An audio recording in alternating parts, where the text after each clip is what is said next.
Entonces, como bien decía el doctor Miguel, la idea es charlar sobre el desempeño financiero y ese, digamos, proceso de transición que se plantea desde las técnicas tradicionales hacia unas técnicas avanzadas que nos permitan medir el desempeño financiero de las instituciones.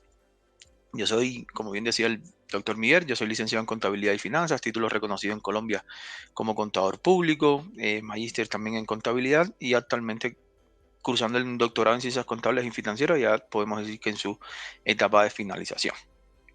Desde el punto de vista de las finanzas, nosotros debemos reconocer que las empresas tienen como un entorno empresarial donde ellos deben desempeñarse. Pero este entorno empresarial siempre va a tener una relación directa, digamos, con aspectos financieros que pueden modificar, ya sea la toma de decisiones o por defecto también pueden tener una incidencia directa al interior de el desempeño financiero esperado. Cuando vamos a ver estas situaciones que en cierto sentido pueden producir o pueden ser cambiantes al interior de una empresa, según plantea el profesor Gitman, existen elementos interesantes como la competencia corporativa, también a esto se le suma los grandes ambientes de incertidumbre, que si bien a nivel mundial en ocasiones suceden algún tipo de aspecto y nosotros desde el punto de vista de administradores financieros en el proceso de planeación financiera los desconocemos, siempre debemos hacer como un seguimiento a esos elementos que desde el punto de vista de contracciones o situaciones determinadas que puedan existir en una nación pueden tener una incidencia directa en el ejercicio de las finanzas. Yo siempre le digo a mis estudiantes o les hago como una consulta de que cuando en diciembre del año 2019, muchos lugares del mundo, en Colombia, que en ese momento me encontraba aquí, estábamos planificando las navidades, tal vez estábamos pensando qué íbamos a hacer en el viaje que podíamos hacer en nuestras semanas de receso en la Semana Santa, el mundo estaba enfrentando o China ya estaba enfrentando el COVID.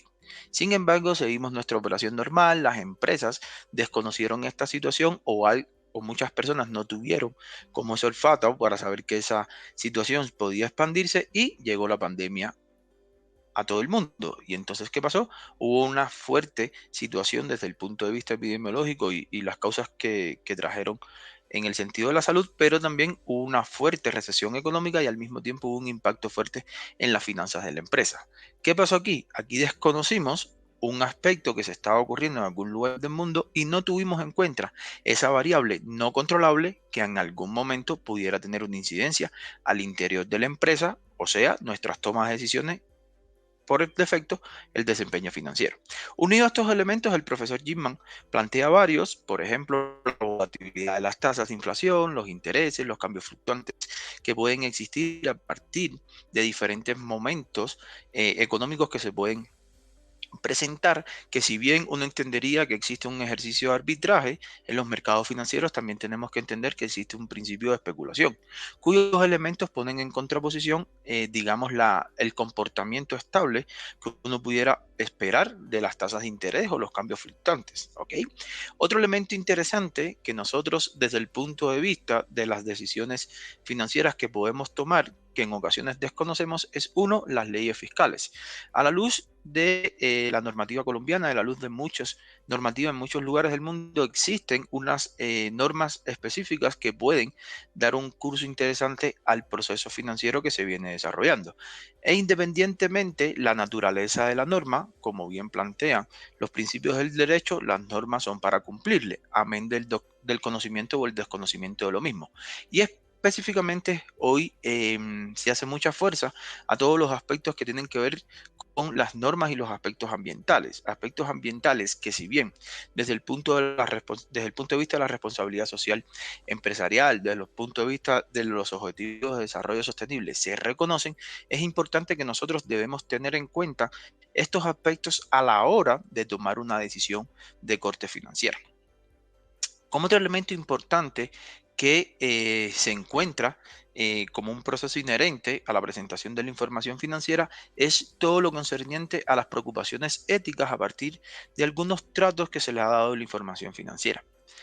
¿A qué hago referencia en este planteamiento o a qué hace referencia el profesor Gilman y por qué lo traigo a cotación? Porque desde el punto de vista de la presentación de la información financiera, nosotros no debemos desconocer que esa información financiera puede tener un sesgo. Sesgo que desde el punto de vista contable se realiza o se encuentra cuando se aplica la llamada contabilidad creativa.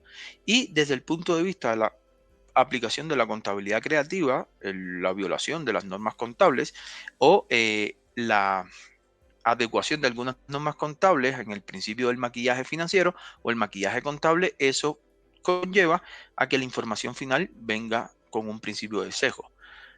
Hay un caso muy interesante que sucedió en los Estados Unidos en el año 2000, que es la compañía Aeron, después de una larga historia desde el punto de vista de un resultado interesante en bolsas de valores, de la noche a la mañana se declaran en bancarrotas, porque aquí hubo un principio de aplicación del triángulo del fraude, donde los directivos se pusieron de acuerdo para maquillar la información financiera y eso conllevó a que en el año 2006 en los Estados Unidos se firmara la ley de anticorrupción y la Comisión de Seguridad de la Bolsa de Valores de los Estados Unidos obliga a la aplicación de las políticas contables críticas con el principio de identificar aquellos hechos contables que desde el punto de vista técnico pueden ser subjetivos a interpretación. Pero ¿por qué traigo a continuación esto? Porque nosotros, desde el punto de vista del rol de los administradores financieros, siempre vamos a tener que tomar decisiones sobre la información financiera. Y eso es un principio o eso es un riesgo que hoy estamos corriendo. Cuán naturales o cuán objetivos son esos estados financieros.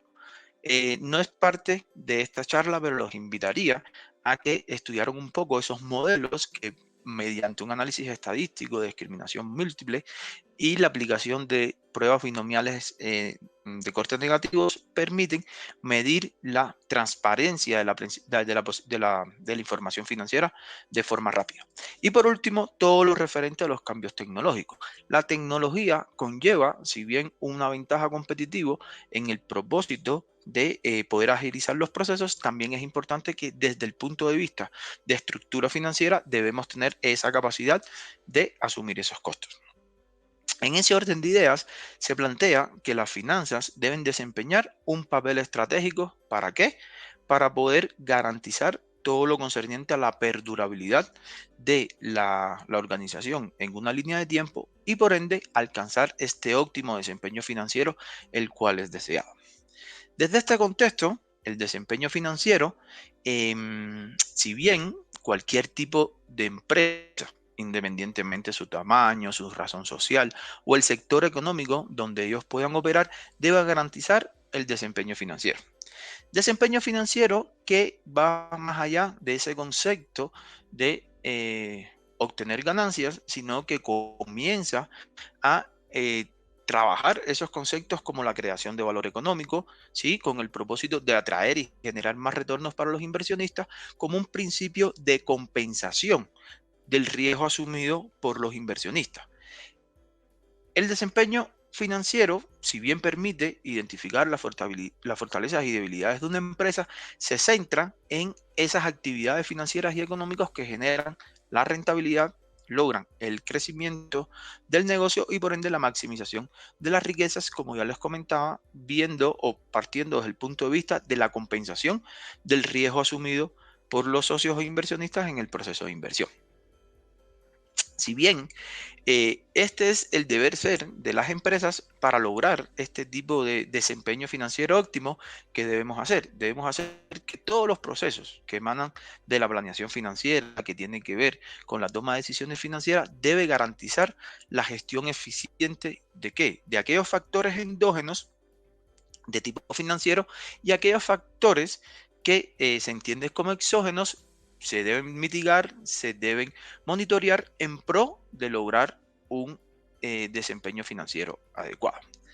A partir de esto, se plantea desde el punto de vista de las investigaciones previas que hemos venido desarrollando, que una empresa, como es de conocimiento para todos, se va a mover en dos entornos: el entorno interno y el entorno externo.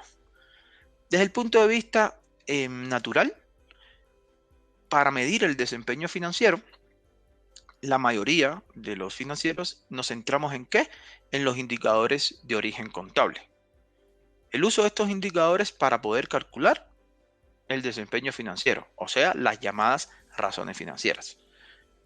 Estas razones financieras, si bien permiten medir el comportamiento de la empresa en una línea de tiempo, tenemos como una foto de de la institución, tienen como unas deficiencias.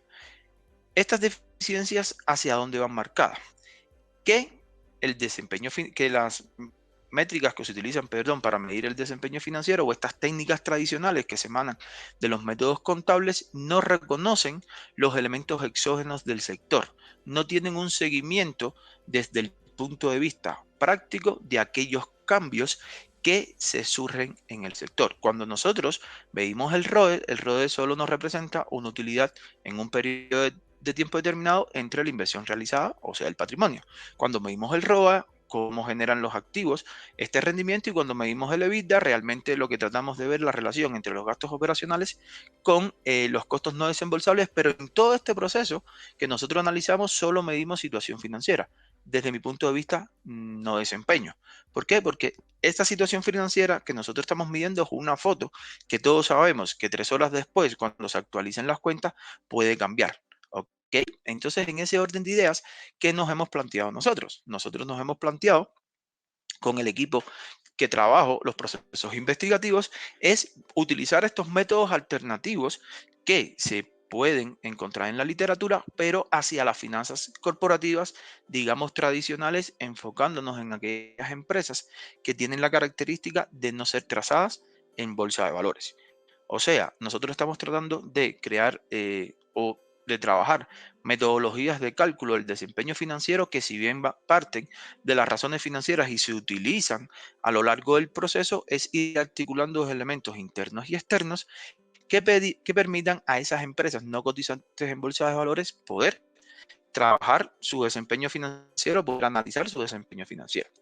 En ese orden de ideas, ¿qué planteamos?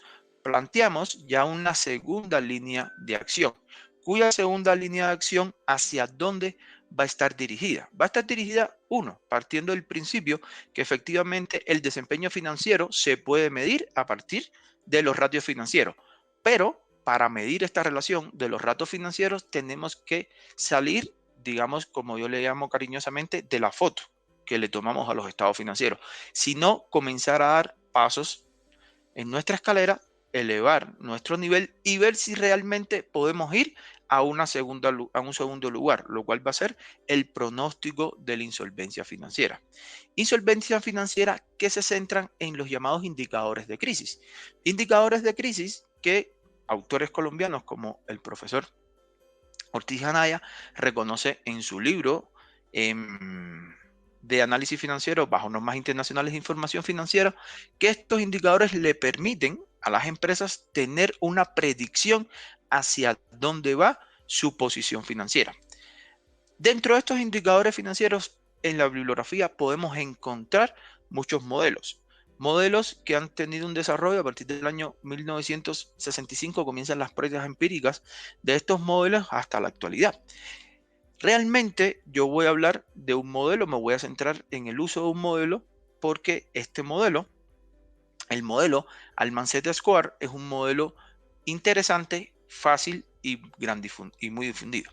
El modelo Almancet Square, como les comentaba, fue un modelo que surge en el año 1968. Es un modelo que, a partir de su comportamiento, permite predecir o proyectar si bajo esta situación financiera o bajo la foto que le estamos tomando a la información financiera en una línea de tiempo podemos entrar en la denominada insolvencia financiera, reconocida en Colombia como la ley 1116. ¿En qué se basa el modelo? El modelo se basa en un análisis estadístico de discriminación múltiple donde existen valores fijos y valores movibles. Los valores fijos son los valores numéricos, o sea, los grados de libertad realizados a partir de las pruebas estadísticas, y los valores que pueden variar son los llamados X1, X2, X3, X4 y X5. ¿Quiénes son de X1 a X5? Son razones financieras. Primera razón financiera, X1 lo representa una razón de liquidez donde mide la relación entre el capital del trabajo neto versus el activo total. Las razones de apalancamiento, X2, utilidades retenidas entre activo total, lo que busca es medir la capacidad de esas ganancias acumuladas, cómo pueden amortiguar el proceso financiero al interior de la empresa, ¿sí? Teniendo como en cuenta la operación financiera que emana desde la utilización de los activos. Tercero, el rendimiento, cómo la utilidad, las ganancias antes de impuestos, perdón, tiene un peso importante entre los activos. Cuatro, el valor de las acciones entre pasivo total. Y quinto, la rotación de los activos visto entre la relación de los ingresos por actividades ordinarias entre activo total. Si nos damos cuenta, el profesor Altman lo que plantea es que la insolvencia financiera se puede calcular o se debe proyectar desde la utilización de los activos. Activos que son la parte, digamos, importante de la empresa que participa en el cumplimiento del objeto social. Elemento que se corrobora cuando calculamos el valor económico agregado o el indicador EVA. Ahora bien, ¿cómo muestra la estructura financiera, la ecuación o la razón financiera es X4? En este modelo se hablaba de valor de las acciones. Esto conlleva, perdón, que el modelo puede ser aplicado para empresas que cotizan en bolsas, pero que tenían como objeto social ser productoras o manufactureras. Si bien el modelo rápidamente obtuvo como una aceptación por parte de investigadores y analistas financieros que se movían en el sector real, tuvo sus críticas. Uno, por el tipo de técnica que utilizaba, que realmente no procedió porque se convirtió en el modelo pionero del análisis estadístico de discriminación múltiple. Y dos, porque solo se centraba en un sector. Entonces, en ese orden de ideas, el profesor Altman en el año 1986 publica una segunda versión del modelo donde hace la modificación de la variable X4, donde introduce el valor del patrimonio contable entre los pasivos totales. Hace la modificación de los grados de libertad y mantiene las mismas estructuras de liquidez, rendimiento, apalancamiento y rotación de activos, pero solo varía X4 convirtiéndola en la relación matemática de el valor del patrimonio desde el contexto contable o el valor contable del patrimonio dividido entre los pasivos totales. ¿Qué pasó con este modelo? Si bien el modelo siguió ganando aceptación, el modelo seguía manteniendo una restricción teórica. La restricción teórica y práctica, la restricción práctica, perdón, donde se centraba en que solo podía ser aplicado en empresas que fueran no cotizantes, pero que se movieran en el mercado, en el objeto social de manufactureras o productoras. Entonces, el profesor Altman hace la segunda validación del modelo, donde se presenta un modelo para empresas genéricas o empresas emergentes, donde se puede aplicar para empresas que sean de corte de servicio o de corte comercial. Y el profesor Altman, la principal modificación que hace del modelo es que elimina la rotación de los activos. Rotación de los activos que en este caso no plantean que fue importante a la hora de identificar la proyección de la posible insolvencia financiera. Y es aquí donde nosotros vemos que a partir de tenemos interesantemente, la segunda versión del modelo para empresas genéricas en el año 2017, el profesor Altman realiza una investigación en 34 países, donde hace la validación nuevamente de su modelo y dentro de esa muestra de países estudiados escoge dos economías emergentes. Primera economía es China, segunda economía es Colombia. Y el profesor Altman aplica el modelo en territorio nacional colombiano y llega a la conclusión de que efectivamente el modelo tiene un indicador excelente de predicción para poder identificar la salud financiera en el contexto colombiano, lo cual puede ser contraproducente que en Colombia exista este modelo validado. Existen algunas propuestas interesantes, pero práctico de la medición del desempeño financiero nos limitamos a técnicas de proyección. Y estas técnicas de proyección, ¿cómo funcionan? Funcionan a partir de un resultado numérico cuyo resultado numérico se encuentra en una zona segura, o sea, libre de indicios de insolvencia financiera en una ventana de observación de 2 a 4 años en zona de ignorancia, donde la empresa puede tender a un aumento o una disminución según las tomas de decisiones financieras, y tercero, en una zona de quiebra. No significa que la empresa en este momento se encuentre en quiebra, sino que si sigue operando bajo este escenario, en una línea de tiempo pudiéramos caer en quiebra. Podemos recordar que la ley de quiebra en Colombia tiene unas características interesantes, cuyas características interesantes es tratar de conservar la unidad económica. Cuando un empresario tal vez se siente que la empresa puede caer en quiebra, si bien puede ser un proceso real, también sobre este elemento hay un matiz que puede ser como un salvavidas para identificar o tratar de negociar las deudas y demás que pueda tener con sus acreedores. ¿Por qué les planteo esto? Porque esto es una línea de trabajo que hemos venido investigando. Tenemos unas publicaciones ya sobre Alman y en este momento estamos en un elemento de medición de la predictibilidad del modelo, pero hemos identificado por unos análisis cualitativos que estamos desarrollando, perdón, es que en ocasiones acogerse a la ley 1116, más allá de ser una situación financiera real, es un mecanismo de salvavidas para tal vez los procesos de incertidumbre que está viviendo la empresa. Si bien nosotros hasta este momento estamos hablando, uno, de la foto, dos, de la predicción, aún seguimos utilizando información financiera. Seguimos moviéndonos en ese entorno interno que aún no nos permite identificar una relación directa con el sector externo.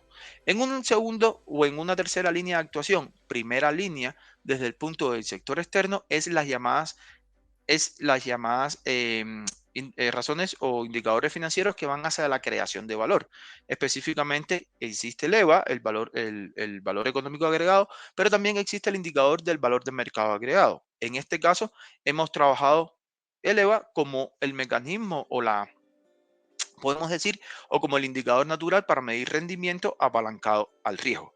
El EVA, si bien surgió en el año 1994 por la compañía por una compañía consultora, Stuart Company. Ellos plantean esta nueva forma de calcular el rendimiento a partir de desechar un poquitico la teoría solo de que la utilidad contable es el verdadero rendimiento económico, o por defecto el uso de las razones financieras solo muestran el verdadero rendimiento económico, sino tratan de poner una balanza esta utilidad contable versus los costos de financiación que se puede asumir a partir de la manutención de la empresa. Este indicador se utiliza actualmente como una herramienta moderna, ¿sí?, para medir el desarrollo empresarial en este entorno, digamos, tal vez tan competitivo, el cual busca medir las fortalezas y debilidades de la empresa frente a un grupo de competidores, pero es una de las pocas medidas financieras que integra los objetivos de crecimiento versus los objetivos de rentabilidad. El EVA nos permite determinar la ganancia, ¿sí?, que obtiene la empresa por encima del costo del capital, aquellos costos que yo debo incurrir como accionista, proveedor e inversionista en el proceso de manutención de la empresa. Y el EVA lo que busca es la maximización de valor para los accionistas, lo cual representa, como les comentaba ahorita, la compensación del riesgo asumido en la inversión. Cuando nosotros vamos al cálculo del EVA, el EVA es un instrumento o es un indicador que se utiliza mayormente en empresas trazadas en bolsa de valores. Sin embargo, a partir de un análisis que hicimos, encontramos que el indicador tiene o puede ser modificado de forma interesante. Primero, el EVA parte del cálculo del NOPAT, que se resta al índice de capital por el costo promedio ponderado.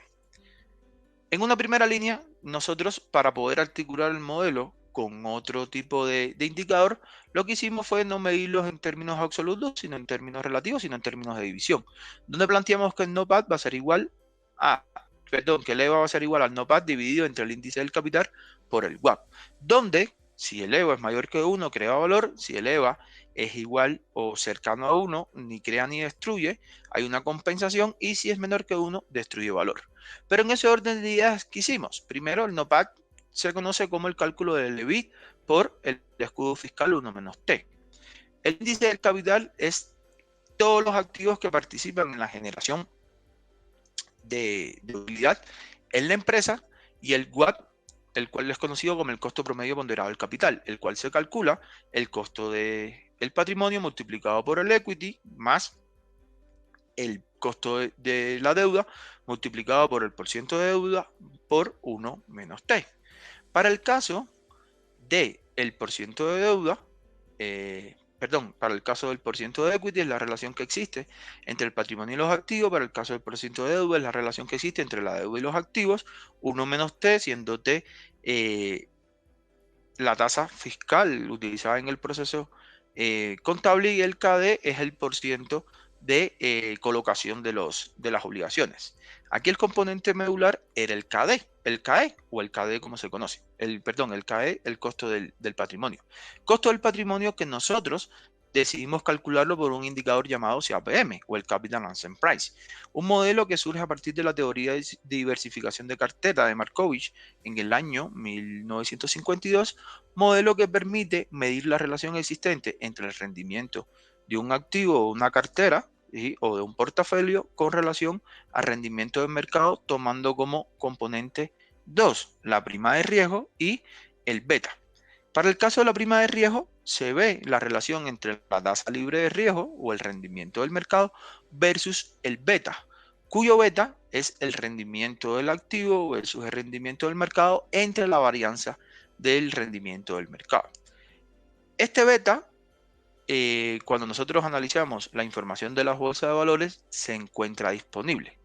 Pero ¿qué hicimos nosotros? Nosotros nos dimos a la tarea de analizar la bibliografía y encontramos algo denominado beta contable, cuyo beta contable parte del uso de los indicadores del ROE, del ROA, del ROE ajustado. En algunos casos se utilizan los márgenes. Entonces, en ese orden de ideas que hicimos, hicimos una variación de la fórmula a partir de análisis anteriores que existían, y RE se va a convertir en el rendimiento que obtiene la empresa por su inversión en el capital, o sea, el ROE. La relación de la covarianza va a ser ROE de la empresa versus ROE del mercado entre la varianza del ROE del mercado. Y esto es un beta. Ejercicio que hemos aplicado en 4 investigaciones y una sección interesante, un beta contable, dado que nos abre un espacio para la aplicación del CAPM en empresas no trazadas específicamente colombianas. A partir de este elemento ya podemos decir que aquí habíamos avanzado bastante en la investigación, o bastante en los pasos de investigación, donde partiendo de un elemento interno o todo lo referente a la información financiera que se emana del proceso contable, el uso del ROA, el ROA, el EBIT, esta situación financiera va a ser la base o los insumos primarios para algunos elementos que íbamos a seguir utilizando. Dos, comenzábamos a utilizar la predicción a partir de la insolvencia financiera. Tres, esta generación o creación de valor medido por el EVA, pero aquí no estábamos utilizando un indicador, digamos, natural para el cálculo de algo importante que es el riesgo. Nunca debemos desconocer que desde el punto de vista, bajo la óptica financiera, el rendimiento que genera una empresa, un activo, un portafolio, una cartera, siempre debe compensar el riesgo que asume el inversionista o el accionista. En ese orden de ideas, la noción o la gestión del riesgo desde el punto de vista financiero se considera como un punto de anclaje, dado que su estimación, su comportamiento y su medición siempre va a tener una relación directa con la rentabilidad.